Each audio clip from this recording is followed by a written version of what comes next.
की कक्षा में सभी का स्वागत है। आज हम पढ़ेंगे शिशुपाल वध की सूक्तियाँ, जिसमें है पहला, गृहानुपैतुं प्रलयाद विप्सो भवन्ति न पुण्यकृताम मनीषा, यानी महात्मा लोग अपूर्ण आत्माओं के घर प्रेम से आना नहीं चाहते।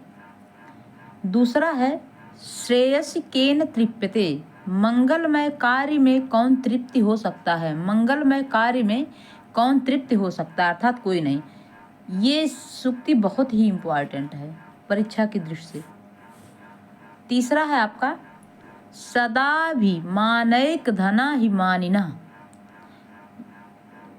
मानी मनस्वी लोगों का एकमात्र धन स्वाभिमान ही होता है।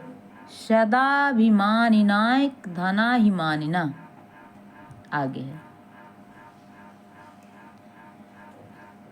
ज्ञात सारो अपि खल्वेका संदिग्धे कार्य वस्तुनि, सारभूत तत्व को जानने पर भी अकेला व्यक्ति अपने कर्तव्य के निर्धारण में संशय युक्त रहता है।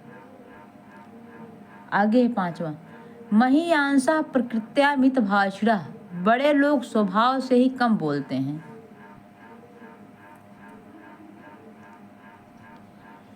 क्रियासम अभिहारेण विराध्यंतम क्षमेत का, बार बार विरोध करने वालों को कोई नहीं सह सकता।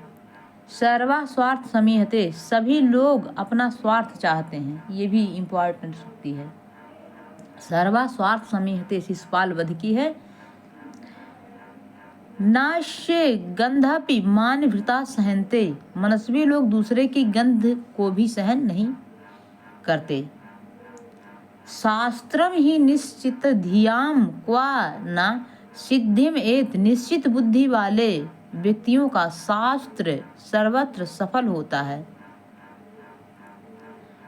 मंदो अपि नाम न महान गृह्य साध्या, बलवान व्यक्ति मूर्ख भी क्यों न हो, उसे बलपूर्वक बस में नहीं किया जा सकता। ग्रह देखिए, समय एव करोति बलावलम, समय के प्रभाव से ही कोई बली या निर्बल होता है। बल और बल अबल, परिभव अरिभव ही दुस्सह, शत्रु से उत्पन्न पराजय अत्यधिक दुस्सह होती है। आगे,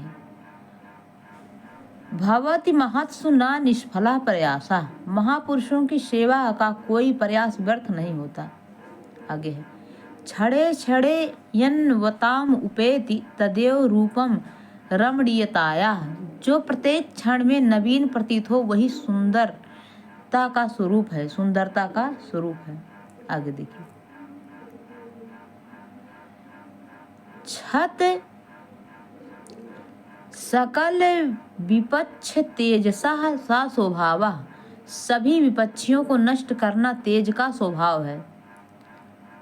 आगे है, हरत्यधम संप्रति हेतुर्इष्यतः शुभस्य पूर्वाचरितैः कृतं शुभैः, शरीर भाजाम भवदीय दर्शनम वेनक्ति कालत्रयेऽपि योग्यताम, युद्ध विद्या का भी निवेश अंतिम स्वर्गों में व्यापक रूप से उन्होंने किया है। इसी दृष्टि से काव्य शास्त्र काव्य के रूप में प्रसिद्ध है।